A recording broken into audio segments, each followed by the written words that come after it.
We all want to be part of something greater than ourselves. He really wanted to win at Daytona. That's why he started building the bike, that's what he said.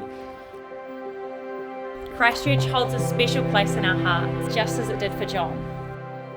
And it only feels right that the museum is here, in a city built on resilience, creativity and innovation.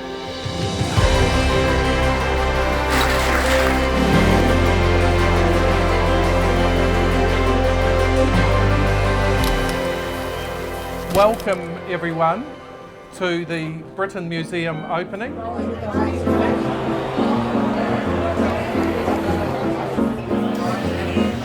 So the idea of a museum came to me about a year ago. There were a lot of obstacles, but I just didn't go away. I was a little bit more persistent. By November, December, we had jumped all the obstacles and we were ready to start building. I'm very pleased and proud that they brought it to Christchurch, and it's a life story. It's not just a museum. You walk through it and you follow the journey from beginning to end, and it's good. It's really good. Looking forward to see it do well. What we started was only 4 weeks ago. If I was going to look at this again, I would be planning 6 to 9 months to do what we did in 4 weeks. And I keep thinking that John Britten knew the date for Daytona. They were not going to shift that date for John because he's coming from New Zealand. That's the date. So I take a leaf out of his book, and I've taken a lot along the road to just keep pushing on.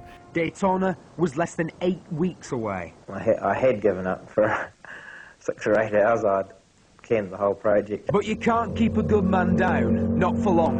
And after a minor redesign of the forks, Andrew Stroud was able to test the bike successfully before it was flown out to Florida, bang on time for Speed Week. Another redeeming feature is the beauty of the machine. If you look at it from an aerodynamic point of view and all the things that he's thrown into this machine, designers are still trying to get their head around today. This is just engineering beauty. So I get a bit teary about that. It seems to be a bit narrower than most other bikes. It is. Why is that? It's a lean hound of a lean hound. A lean hound of a motorbike. No. John's unique design and production techniques put Kiwi ingenuity in the spotlight. The entire bike is built by us, and right down to the wheels. The most technically advanced motorcycle in the world today is built in the South Island of New Zealand. Suddenly the big V-twin gets into gear, and with the wheel in the air claws its way off to hill. It's a bit of a monster. It's got a lot of power. When I first met John, he told me about this motorcycle he was building and said he liked the lines I was taking around the track and asked me if I'd be interested in riding it. At that time, I wanted to do World Superbikes and Grand Prix, and I didn't really see how it was going to fit in. And also, who makes a motorcycle from scratch? And then who's going to ride it and what's going to happen? Last weekend at Bathurst, Andrew Stroud and Jason McEwen, John's babysitters, took the kids out to play with the neighbours. And he invited me back to the workshop, and I had a look, and when I started looking at it, I thought, man, this thing is totally built from scratch. There's nothing normal here. Ignites off the line like a rocket ship. So when we got there, I went out and started overheating pretty well straight away, cracked a cylinder liner, and then we qualified 10 seconds a lap slower, which is miles, way back. And I didn't even really know the track very well. The race is about to start. We're running second, see on the back. Andrew rode it in one of the most prestigious races in the world, which was the Battle of the Twins in Daytona, United States. Risky business. We ended up being 0.1 of a second off outright lap record. They led a hell of a lot of the race, but electrical fault cost them the race. It was a faulty rectifier. Ironically, one of the few components John didn't make himself. He was humble enough to ask everybody what their opinion was, how we should fix it. I think that was the biggest test the bike ever had, that first Daytona one, because it was a full factory Ducati that we were up against. I said, oh John, I don't think we really got much chance of hanging in there. He said, yes you can, you can do it. Come all this way. He was so optimistic all the time and encouraging. He knew how to draw a lot of people around him and get the best out of them. And that's when they won. Before returning to Daytona last year for sweet victory in the Battle of the Twins, taking on the might of the works Ducatis and beating them. The bike recorded the fastest top speed of any motorcycle that had ever been to Daytona.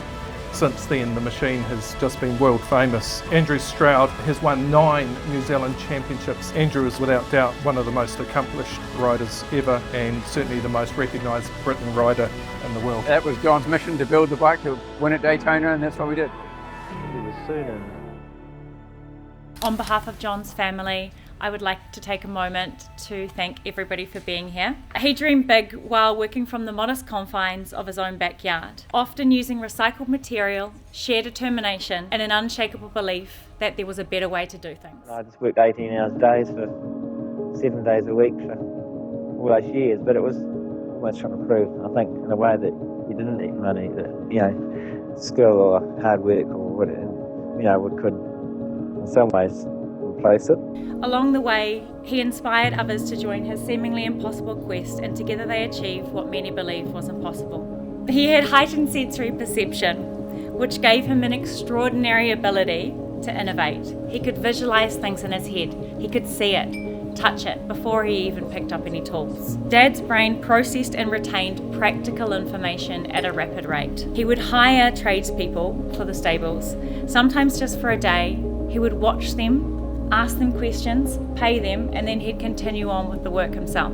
It was 47 hours we worked without a stop or something like that, and we wheeled the bike out to the racetrack at 7:30 in the morning, and it was all fixed. We're all proud of John. He's a family man, an entrepreneur, and someone that had extraordinary vision. He had practical skills, determination, drive, humility, and a great sense of humour. We've all got things inside us that we want to get out, we want to achieve, we want to do, but can be too scared to do it. Or John didn't. He pressed on through.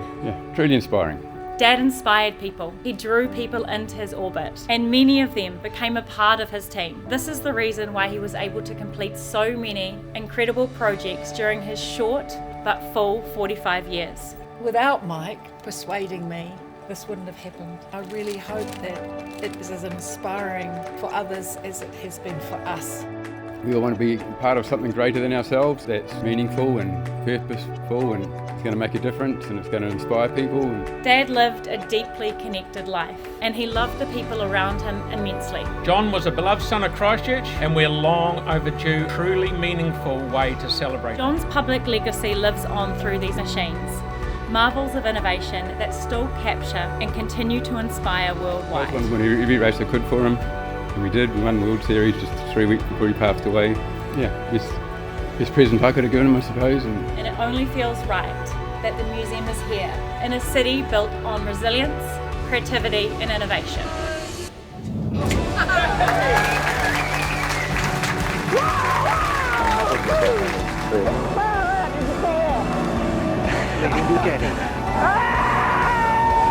And what he has done is design a bike to beat the world. He's done it in one of the world's most remote locations, and most importantly, he's decided to change the very way that bikes are built.